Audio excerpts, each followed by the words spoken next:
وبركاته. إلى حضرة النبي مصطفى رسول الله صلى الله عليه وسلم وإلى أرواح آبائه من الأنبياء والمرسلين وإلى أرواح جميع أهل القبور من المسلمين والمسلمات والمؤمنين والمؤمنات من مشارق الأرض إلى مغاربها. شؤل الله لهم الفاتحة. أعوذ بالله من الشيطان الرجيم. بسم الله الرحمن الرحيم. الحمد لله رب العالمين الرحمن الرحيم مالك يوم الدين إياك نعبد وإياك نستعين اهدنا الصراط المستقيم صراط الذين أنعمت عليهم غير المغضوب عليهم ولا الضالين آمين. أعوذ بالله من الشيطان الرجيم. بسم الله الرحمن الرحيم. الحمد لله رب العالمين والصلاة والسلام على أشرف الأنبياء والمرسلين وعلى آله وأصحابه أجمعين. قال رب اشرح لي صدري ويسر لي أمري واحلل عقدة من لساني يفقه قولي. سبحانك لا علم لنا إلا ما علمتنا إنك أنت العليم الحكيم. رب يسر ولا تعسر ولا حول ولا قوة إلا بالله العلي العظيم. بشيرا ونذيرا بين يدي الساعة وأدى الأمانة ونصح الأمة وكشف الغمة وجاهد بالله حق جهاده ليلها كنهارها لا يزيغ عنها إلا هالك. أشهد أن لا إله إلا الله وحده لا شريك له وأشهد أن سيدنا محمدا عبده ورسوله. اللهم صل وسلم على هذا النبي الكريم سيدنا محمد الأمين وعلى آله وأصحابه أجمعين. اللهم لا سهل إلا ما جعلته سهلا وأنت تجعل الحزن والصعب إذا شئت رضي سهلا. اللهم افتح علينا حكمتك وانشر علينا رحمتك وذكرنا ما نسينا يا ذا الجلال والإكرام. اللهم أخرجنا من ظلمات وهمي وافتح علينا معرفة العلم وسهل لنا أبواب فضلك وأتمم لنا نورنا يا أرحم الراحمين. Allahumma amin, Allahumma amin. Tuan Imam, ahli jawatan kuasa masjid, tuan-tuan guru, puan-puan guru, ustaz-ustaz, ustazah-ustazah, seterusnya sidang jemaah yang dikasihi sekalian. Marilah sama-sama kita rafakkan kesyukuran kepada Allah SWT dengan keizinan daripada Allah SWT kita dapat bertemu pada malam ini. Marilah jua sama-sama kita lafazkan kalimah syukur. Alhamdulillah, Allah pilih kita menjadi sebahagian daripada hamba-Nya untuk sama-sama hadir dalam majlis ilmu pada malam ini. Tuan-tuan, puan-puan yang dirahmati Allah sekalian, apa khabar semua? Alhamdulillah. Rasa macam dah lama tak jumpa no? Alhamdulillah. Sedar tak sedar dah masuk tahun baru, tuan-tuan. Belum terlambat rasanya untuk ucapkan selamat menyambut tahun baru. Semoga dengan keazaman baru ini menyebabkan kita lagi kuat iman kita, kan, untuk mendekatkan diri kita kepada Allah SWT. Tuan-tuan dan puan-puan sedang jemaah sekalian, sedar tak sedar kita dah semakin hampir dengan Ramadan, kan? Kalau kita nak bilang plus minus dah dekat, tinggal lagi 2 bulan sikit lagi, tinggal 2 bulan nak dekat dengan Ramadan. Saya suka berpesan tuan-tuan dan puan-puan untuk diri saya dan untuk kita semua, kan, lebih-lebih lagi kepada diri kita yang masih lagi ada tertinggal sehari 2 hari. Mungkin mak-maknya ada lagi tertinggalkan 3 hari 4 hari. Janganlah sampai 10 hari. Ustaz, 10 hari lagi Ustaz. Janganlah macam tu, kan. Tinggal 2 bulan lagi, tuan-tuan dan puan. So masa yang terbaik untuk kita, kan, qadakkan kembali, kan, gantikan kembali, kan, puasa-puasa yang tertinggal, tuan-tuan dan puan. Bila Ramadan semakin hampir, maksud dia orang kita ni bukan fikir Ramadan, dia fikir Syawal. Dia terbalik. Kita bukan cerita pasal Ramadan hampir, tak, kita fikir Syawal, Syawal, 3 bulan lagi Syawal. Dia yang 2 bulan tu dia lupa, 3 bulan tu yang dia ingat. Kan. Tak apalah tuan-tuan dan puan, setidak-tidaknya kita dah ingat bahawa Ramadan semakin hampir. Maksudnya kalau ada hutang-hutang yang belum dijelaskan, perlu dijelaskan. Hutang dalam bentuk macam mana, tuan-tuan dan puan? Puasa-puasa wajib yang tertinggal dahulu, so kena diqadakkan di tuan-tuan dan puan-puan. Kan, balik nanti tanya balik semula kepada isteri kita, kepada isteri-isteri kita, adakah yang lebih daripada seorang? Kepada anak-anak kita yang pasti tanyakan, Kalau ada yang belum qada, maka qada lah. Kalau dia kata paknya tak larat nak qada sendiri, maka kitalah sama-sama berpuasa bersama dengan mereka. Supaya ada, kata orang tu apa? Ada semangat untuk menggantikan puasa. Penting sangat tuan-tuan, penting sangat. Okey, di dalam mazhab Syafi'i, kalau terlepas tahun, masuk tahun yang kedua, bukan saja gantikan puasa, tapi kena tambah dengan fidyah. Dia double. Maksudnya kena gantikan puasa yang ditinggal, campur dengan kena bayar fidyah. Fidyah tu dalam bentuk apa tuan-tuan dan puan? Kalau kita dekat Malaysia ini dalam bentuk memberi makan kepada fakir ataupun miskin. So banyak lagi kaul yang lain tuan-tuan dan puan. So yang itu saya amat teringat sangat tuan-tuan dan puan. Bila dekat tinggal 2 bulan ni, maka beringatlah kita bahawa yang paling utama kena qada kan. Kemudian yang kedua tuan-tuan dan puan, jangan lupa masa ni lah kita nak cari manalah kita punya jubah yang tinggal dulu kan. Tahun lepas pakai jubah nak sambut Ramadan ni. Kerana apa tuan-tuan dan puan? Masuk je Ramadan maksudnya dah sedia untuk berpesta, istilahnya pesta ibadah. Kenapa tuan-tuan dan puan? Kerana Ramadan ini waktu yang paling baik sekali untuk kita lipat gandakan pahala kita, dekatkan diri kita kepada Allah. Dalam bertikati yang lain tuan-tuan dan puan, saya nak sebut sebenarnya inilah masa untuk kita cas diri kita dengan cas positif mendekatkan diri kepada Allah SWT. Cara dia macam mana? Caranya kena cari balik semula rakan-rakan kita yang rajin pergi menunaikan solat berjamaah dekat masjid dan surau. Ikut dia. Sebab apa tuan-tuan dan puan? Supaya kita pun menjadi semakin rajin untuk hadir ke masjid dan surau. Kenapa tuan-tuan dan puan? Sepanjang Ramadan amalan kita akan dilipat gandakan oleh Allah SWT. Kalau sebelum ni rasa macam berat nak keluarkan duit daripada poket kan, nak bersedekah, dah mulai start dah belajar bersedekah. Kalau dah biasa bersedekah RM1, bolehlah tambahkan lagi RM1. Macam tu kan? Itu contohlah paling mudah. Yang ketiga tuan-tuan dan puan, selain daripada itu juga nak buat apa tuan-tuan dan puan? Cari balik semula. Kalau zaman dahulu kita lihat para sahabat bila nak dekat dengan Ramadan, mereka akan berlumba-lumba mempersiapkan diri mereka.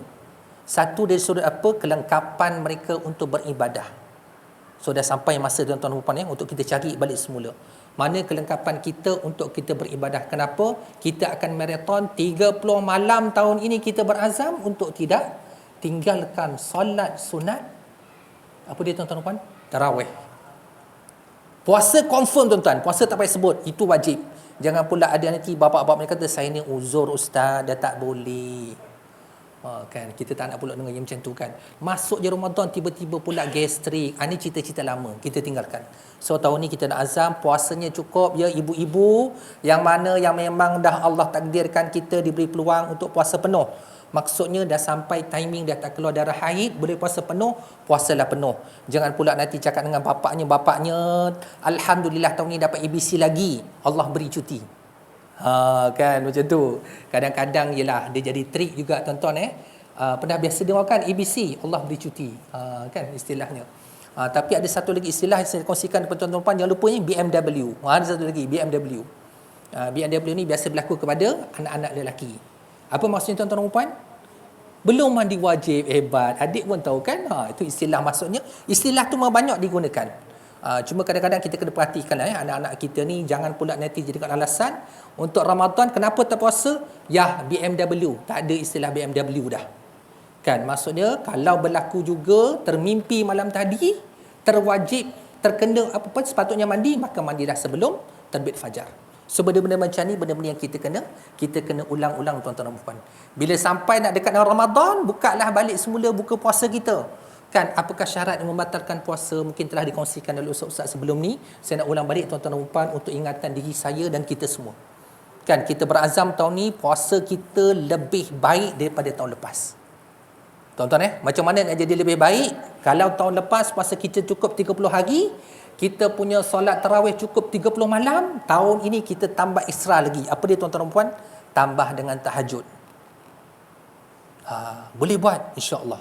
Sebab itu diingatkan 2 bulan awal supaya kita ada persiapan diri tuan-tuan dan puan. So boleh berlatih lah kan. Okey, pasang timing dekat rumah, kan masuk je pukul 4 bangun. Kan macam tu, boleh start dah. Boleh berlatih dah. Kalau yang adik-adik boleh berlatih untuk berpuasa. Kan, insya-Allah. Allahu a'lam bissawab, untuk ingatan kita bersama.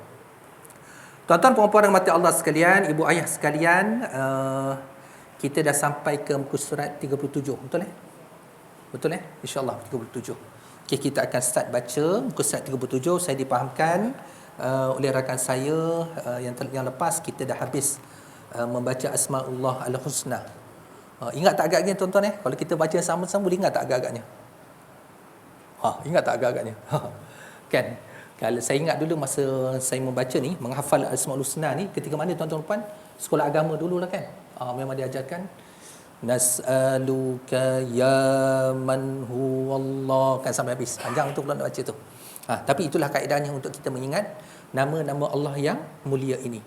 99 nama Allah yang mulia ini kalau kita ulas sedikit tuan-tuan dan puan-puan adalah merupakan nama-nama Allah yang kita boleh selitkan dalam kita punya doa kita. Kan? Boleh kita selitkan dalam doa kita dalam bentuk macam mana tuan-tuan dan puan kita bermunajat kepada Allah menggunakan ayat-ayat ataupun menggunakan nama Allah yang 99 ini. Contohnya, Ya Allah, Ya Rahman, Ya Rahim. Kan? Ya Rahman, Ya Rahim. Betul Nas'alukallah Ar-Rahman, Ar-Rahim kan yang pertama dan yang kedua kan. Yang itu biasa kita gunakan. Kemudian kata lagi, Al-Baqir, Al-Warith. Kita boleh sebut macam tu dalam doa kita. Even sebenarnya kita boleh bertawassul menggunakan ke-99 nama Allah Subhanahu Wa Taala ini dalam doa kita.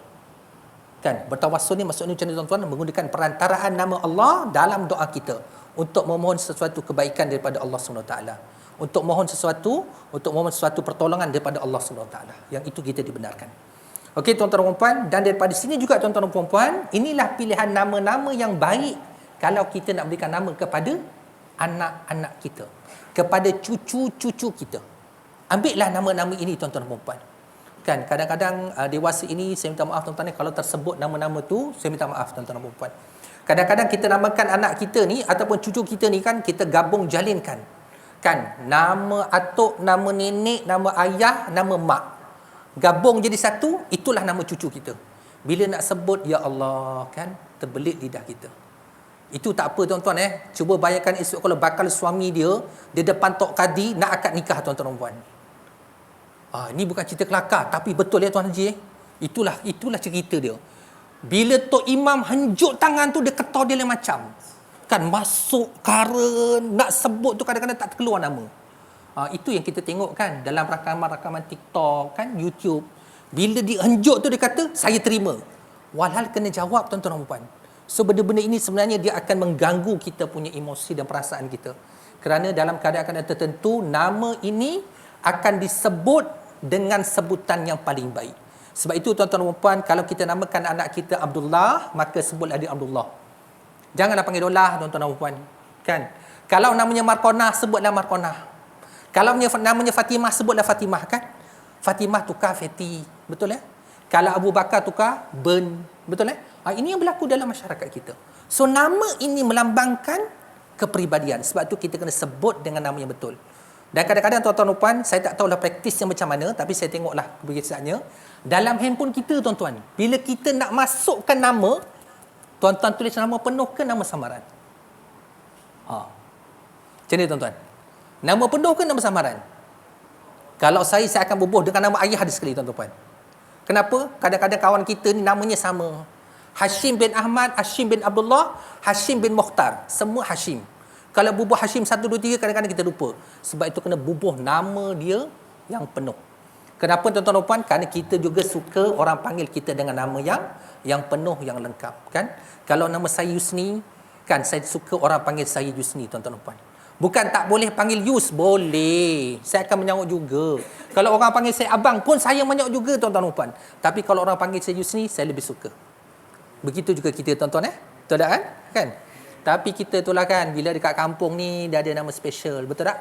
Kalau orang Jawa macam saya ni tuan-tuan dan puan, nama Yusni kat kampung orang tak panggil Yusni. Carilah dekat kampung Batu 23 tu orang nama Yusni. Orang takkan jumpa. Yusni? Siapa Yusni ni? Rasa macam tak ada orang nama Yusni. Alah anak Pak Yusak. Mana ada nama Yusni? Alah yang dulu belajar kat Jordan, orang mula mikir, siapa pula yang belajar kat Jordan? Last dia dapat satu nama tuan-tuan. Apa dia? Nandung. Itulah nama saya kat kampung tuan-tuan. Dekat kampung orang tak kenal Yusni, orang kenal Nandung. Itulah nama dia. Macam kita lah kan. Sebab itu kadang-kadang kita kena sebut nama tu daripada mula supaya orang kenal kita. Bukan apa tuan-tuan puan, nama mencerminkan kepribadian. Dan penting sangat sebab itu, saya sebut tuan-tuan dan puan, kita dah belajar Asma'ullah Al-Husna, 99 nama. Nama-nama Allah ini, yang itu kita nak pilih bubuh dekat nama anak-anak kita. Contoh ya, nama dia Ayyash. Kan, Ayyash. Ayyash nama Allah? Tak ada kan? Ayyash ini diambil daripada nama salah seorang daripada pejuang Hamas. Dulu Ayyash ni, dia merupakan seorang kelulusan mekanikal, kejuruteraan. Kerja dia membuat bom untuk menyerang orang Yahudi. Namanya Ayyash. Bila disebutkan dengan nama Allah, dibubuh Abdullah Ayyash. Tengok tuan-tuan kat mana dia punya perkaitan tu. Abdullah, hamba Allah, Ayyash yang hidup. Okey? Itu contoh tuan-tuan dan puan. Kan? Sebab itu nama-nama Allah ni kita boleh sambung kat depannya. Abdullah ke, kan? Ataupun Muhammad ke dekat depan. Ataupun kalau nak perempuan daripada Abdullah, boleh tak Abdullah ni kita tukar kepada nama perempuan? Tak jadilah tuan-tuan, jangan pula Nur Abdullah, tak jadilah pula macam tu. Tapi orang kita zaman sekarang dia buat juga tuan-tuan dan puan. Sebab tu saya katakan, bila digabungkan nama datuk, nenek, ayah, mak, jadi nama cucu, sebab tu dia jadi macam tu. Nak sebut pun susah. Kesian atuk-atuk nak mengingat nama cucu. Ni yang mana ni ya? Sebab tu dia keluar nama tadi kan. Nandung 1, Nandung 2, Nandung 3. Pasal apa? Pasal tak ingat dah. Atuk pun tak ingat ni. Nak sebut macam mana ni? Susah ni. Kalau ditulis pun, atuk tak boleh nak mengeja.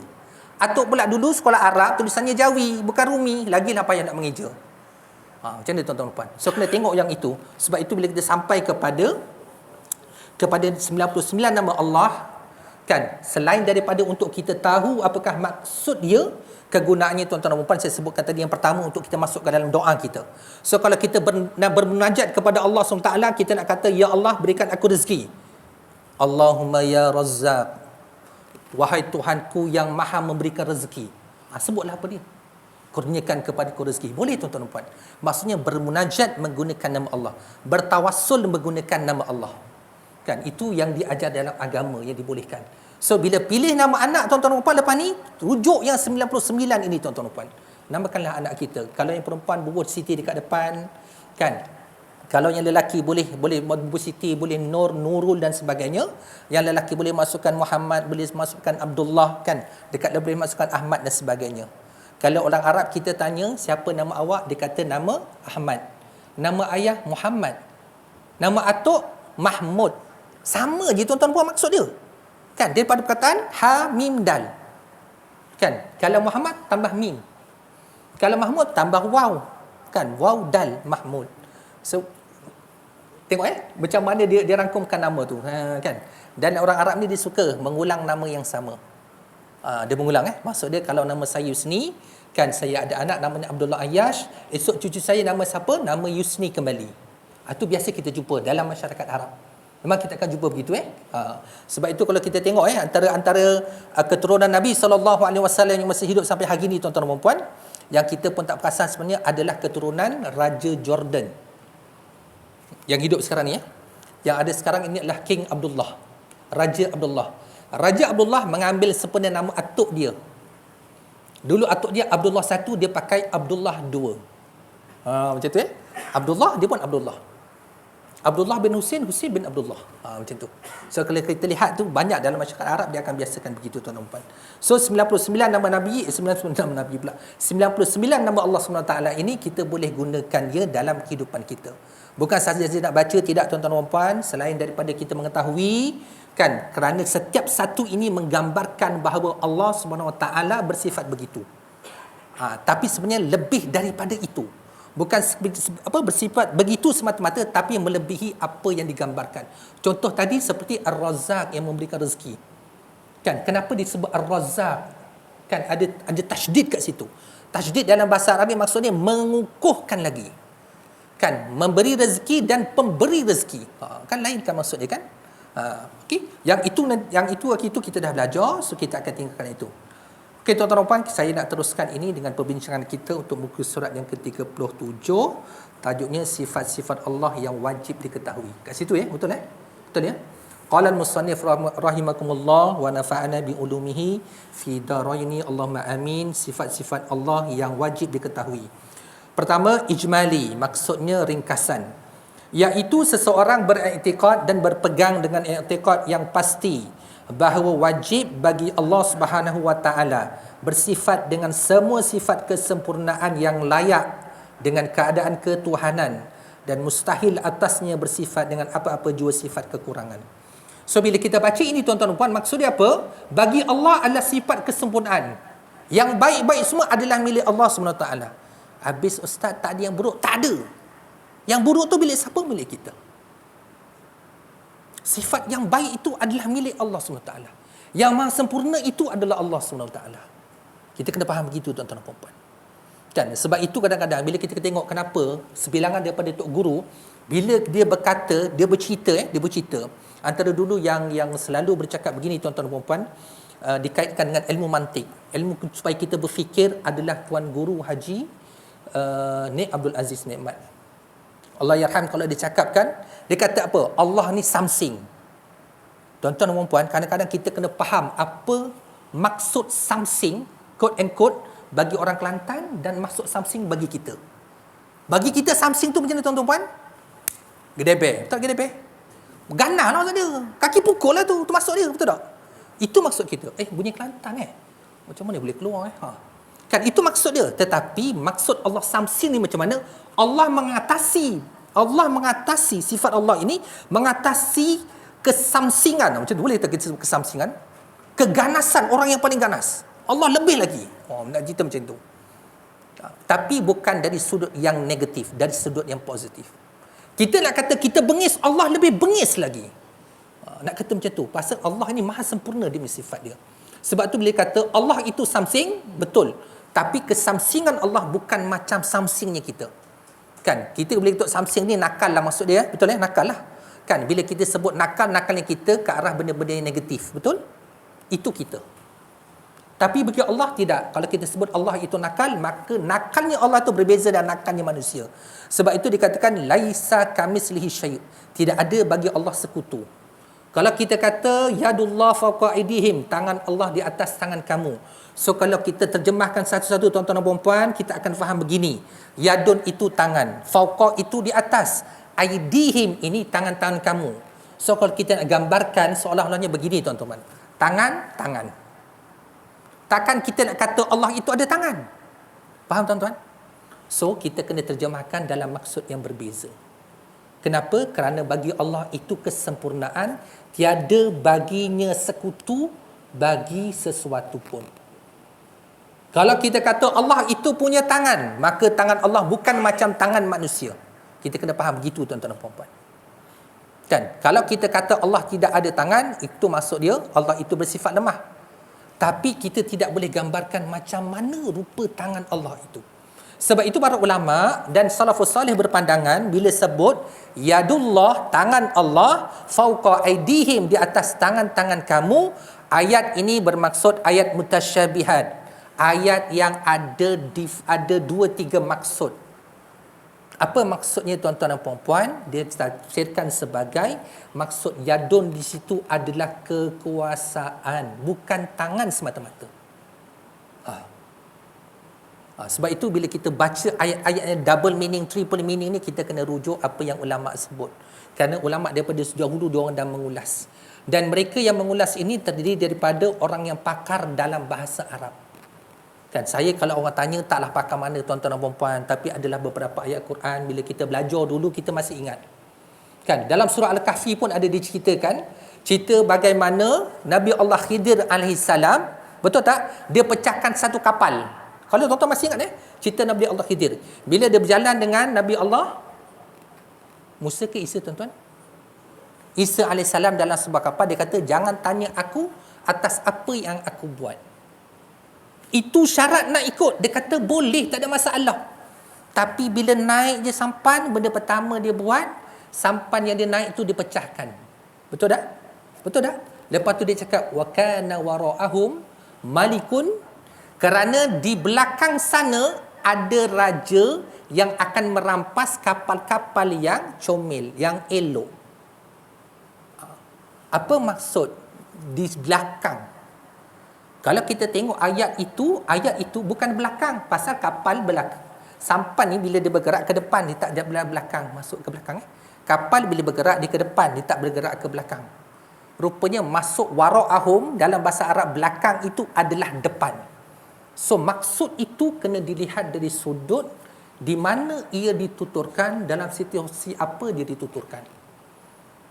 Sebab itu tuan-tuan, dalam kita memahami ayat Al-Quran ini, kita kena rujuk tafsir, baru kita jumpa maksud dia. Sama juga dalam kita mengkaji tentang sifat Allah SWT.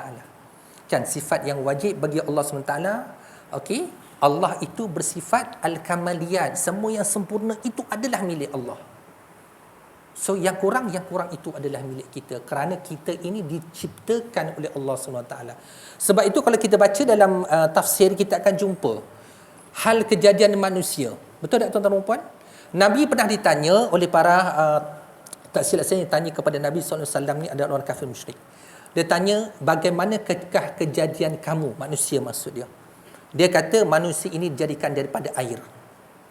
Kalau kita baca Al-Quran, Al-Quran menceritakan asal kejadian manusia.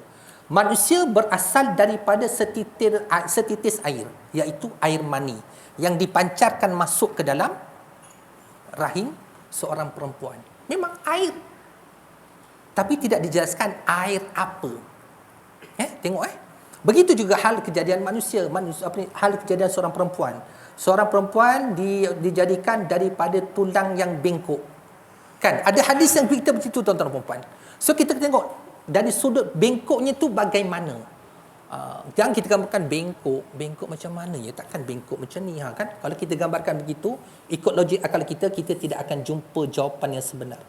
So nak dapatkan jawapan macam ni tuan-tuan, kena baca tafsir. So yang itu ilmu lain pula tuan-tuan dan puan. Yang itu ilmu lain. Saya cuma memberikan contoh yang banyak ini supaya kita dapat gambarkan sebenarnya maha sempurna Allah SWT ini, even though walaupun sekecil mana sebenarnya Allah ciptakan makhluknya, Allah ciptakan dengan sempurna.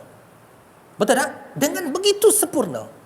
Malah Allah SWT pernah sekali mencabar, bukan sekali, banyak kali mencabar orang bukan Islam untuk mewujudkan satu makhluk yang sama seperti az-zubab. Az-zubab ni apa? Lalat. Buatlah kalau boleh, kata Allah. Kalau kita tengok sekarang ni, orang dah buat dah lalat menggunakan apa? Teknologi nano kan? Tapi dia boleh hidup tak tuan-tuan puan? Boleh tak dia hidup macam mana Allah menciptakan lalat? Tak boleh tuan-tuan Itu tak ada cukup charge, dia padam. Betul tak? Pasal dia menggunakan bateri. Tapi lalat yang Allah ciptakan lalat, dia boleh membawa racun, betul tak? Kemudian dia boleh bertelur. Kitaran hidup dia kan dalam seminggu, kan itu yang Allah ciptakan. Begitu sempurnanya Allah menciptakan lalat itu. Dan contoh yang lain tuan-tuan dan puan, kalau kita lihat ketika Nabi SAW mencabar orang Quraisy supaya membuat satu surah. Buat satu surah. Dia kata, wahai Muhammad, kami pun boleh buat surah sebagaimana yang kau baca. Okey, kata Nabi, buatlah. Dia pun buat satu surah tuan-tuan dan puan. Nama surah itu adalah Al-Fil. Sama macam cerita surah Fil yang ada di dalam Al-Quran. Tapi cerita dia unik. Pasal apa? Ayat dia begini bunyi tuan-tuan. Al-Fil wa mal-fil khurtumut tawil. Dia kata gajah, tahu tak macam mana bergajah? Dia kata gajah tu belalainya panjang. Dia cerita macam tu. Sedangkan surah Al-Fil yang kita baca cerita pasal tentera Abrahah, betul tak? Yang Allah hancurkan mereka. Allah turunkan bala kepada mereka, kan? Allah hantarkan burung-burung ababil yang bawa 3 ketul batu, campakkan batu itu kepada tentera bergajah sampai mereka binasa. Sebabnya apa tuan-tuan dan puan? Kerana ketika itu tentera bergajah yang datang daripada Habsyah ini nak meruntuhkan Kaabah. Jadi Kaabah ini Allah yang bina. Kan kalau kita ingat masa peristiwa datuk kepada Nabi Muhammad sallallahu alaihi wasallam ketika dia minta untuk menyerahkan Kaabah, dia kata apa? Dia kata bangunan ini, Kaabah ini bukan milik aku. Ini milik Allah. Kalau kau nak runtuhkan, nanti bagi kita orang keluar dulu. Kau runtuhkanlah. Tapi tak dan pun tuan-tuan tak dan pun nak diruntuhkan. Gajah-gajah yang dipimpin pun tak nak bergerak sebenarnya. Kuda-kuda pun tak nak bergerak. Kemudian Allah hantarkan burung ababil. Burung-burung yang kecil, jumlahnya jutaan tuan-tuan dan puan, bawa 3 ketul batu yang kecil. Burung kecil, bayangkan tak tuan-tuan kita ambil burung lah. Burung kira burung yang besar sikit lah, burung layang-layang. Kalau dia bawa batu, besar mana batu dia bawa tuan-tuan dan puan? Boleh gambar tak? Kecil je kan? Tapi batu itu Tidak mencederakan burung ababil jatuh ke tangan menyebabkan luka dan menyebabkan kematian. Dahsyat, cerita tu memang cukup dahsyat. Dahsyat sehingga Mekah Allah pelihara dan Kaabah tidak dapat diruntuhkan. Itu cerita tuan-tuan dan puan. Kalau kita baca dalam tafsir, kita akan jumpa cerita tu begitu hebat. Nak cerita begitu sempurnanya Allah SWT. Hantar burung lawan dengan gajah. Allahu Akbar. Tuan-tuan boleh gambarkan tak tuan-tuan? Oh, dahsyat. Kan? Tapi itu juga yang berlaku dekat Palestin, tuan-tuan dan puan. Kanak-kanak yang kecil membawa batu lawan dengan senapang. Yang itu berlaku dekat dunia moden kita. Kereta kebal yang paling kebal dekat dunia ini ada kat yang digunakan oleh Israel, kan, melawan dengan tentera Hamas yang hanya bawa RPG. Hoi. Kalau dulu kita rasa pelik benda tu berlaku, tapi sekarang ni zaman kita benda tu berlaku, tuan-tuan. Dan orang rakam. Betul tak? Orang rakam. Meletup. Tentera berterbiaran lari. Ya Allah, subhanallah. Kan, begitu Allah nak tolong sebenarnya orang Islam ini. Cuma satulah, kan, keyakinannya itu kena kuat. Maha sempurnanya Allah SWT berperang dengan tentera yang hanya bersenjatakan senjata-senjata biasa, tetapi yang datang membantu itu yang menggerunkan. Betul tak? Yang datang kat belakang ni tak tahulah macam mana, tuan-tuan dan puan. Allahu Akbar. Itu zaman kita. Kalau zaman Nabi dulu, wallahu alam, kita tak tahu yang itu. Okey, kita tinggalkan. Kemudian yang kedua, sifat yang tafsili, iaitu terperinci. Iaitu seseorang beriktikad dan berpegang dengan iktikad yang putus dan pasti. Tiada syak baginya, tiada zon, tiada waham. Okey? Berdasarkan dalil akli dan nakli, berdasarkan kepada dalil akal dan daripada langit. Akli dan nakli. Okey, bahawa yang pertama, wajib bagi Allah Subhanahu Wa Taala itu 20 sifat yang wajib. Ini yang itu saya dah sebut, kan, 20 sifat yang wajib bagi Allah. Kemudian mustahil atas Allah Subhanahu Wa Taala bersifat dengan segala lawan 20 sifat yang wajib tersebut, iaitu sifat yang mustahil bagi Allah. Contohnya, wujud artinya ada, lawannya adam artinya tiada. Wajib bagi Allah itu ada, mustahil bagi Allah itu tiada. Kita kena faham itu, tuan-tuan. Sebab itu bila kita yang berada di Nusantara ini, akidah kita, akidah Asy'ariyah wal Maturidiyah, kan, kita diajar untuk mengenali sifat yang wajib bagi Allah, sifat yang mustahil bagi Allah, dan sifat yang harus bagi Allah, supaya ia menjadi panduan kepada kita. Kita ni orang ajam, tuan-tuan, kalau baca Quran pun tak faham sebenarnya. Sebab itu kita di-guide daripada dulu, kita dibimbing daripada dulu, ada sifat yang wajib bagi Allah, ada sifat yang mustahil bagi Allah, supaya kita tidak terpesong pegangan agama kita. Kan, pegangan akidah kita itu tidak lari. Kerana apa, tuan-tuan dan puan-puan, kalau kita tengok sejarahnya dulu, kan, tanah Melayu yang kita duduki, bumi Malaysia ini, asal-asalnya dulu agamanya itu bukan agama menyembah Allah Subhanahu Wa Taala. Kan, datang agama animisme, percaya kepada, kan, benda-benda yang wujud, kan, benda-benda yang nampak, kan, menyembah matahari contohnya animisme, kan, menyembah pokok, gunung, sungai dan sebagainya. Itu yang ada. Kemudian masuk pula pengaruh agama Hindu. Kalau kita tengok sejarah Malaysia dulu macam tu, kan, sehinggalah Islam datang ke Melaka melalui perantaraan para saudagar, barulah kita masuk Islam secara berdikit-dikit. Wallahu alam. Dan harus bagi hak Allah Subhanahu Wa Taala untuk melakukan sesuatu perkara atau tidak melakukannya. So kalau kita lihat, tuan-tuan dan puan-puan, memanglah ceritanya pendeknya kita dapat baca, tapi ulasannya bukan main, ya. Allahu Akbar. Tidak lain tidak bukan, tuan-tuan dan puan-puan, sebenarnya selain daripada kita mengkaji, kita juga nak praktiskan dalam kehidupan kita apa yang kita baca, apa yang kita dapat dalam kuliah kita. Moga-moga ada kebaikannya di situ, tuan-tuan dan puan-puan. Yang paling penting tadi saya sebutkan, tuan-tuan dan puan, 99 nama Allah Subhanahu Wa Taala yang telah pun kita pelajari ini, kita cuba sematkan dalam diri kita dalam bentuk macam mana, tuan-tuan, pengamalan dalam doa. Kan, pengamalan dalam doa, memberikan nama yang baik-baik kepada cucu-cucu kita, kepada anak-anak kita. Kalau ada contohnya kawan-kawan kita ni berikan nama dengan nama yang berikan makna yang tidak baik, contohnya sotong, kan, so bolehlah kita berikan nama yang baik bagi mereka. ataupun ada orang bukan Islam yang masuk Islam, so kita berikan nama yang baik. Wallahu a'lam bisawab. Aqulu qawli hadza astaghfirullahal azim li wa lakum. A'udzubillahi minasyaitonir rajim. Bismillahirrahmanirrahim. Alhamdulillahirabbil alamin wassalatu wassalamu ala asyrafil mursalin wa ala alihi washabbihi ajmain. Allahumma faqihna fid din wa 'allimna ta'wil wa hdina ila siratikal mustaqim. Allahumma rabbana hab lana min azwajina wa dhurriyyatina qurrata a'yun waj'alna lil muttaqina imama. Allahumma inna naj'aluka fi nuhuri a'da'ina wa na'udzubika min syururihim.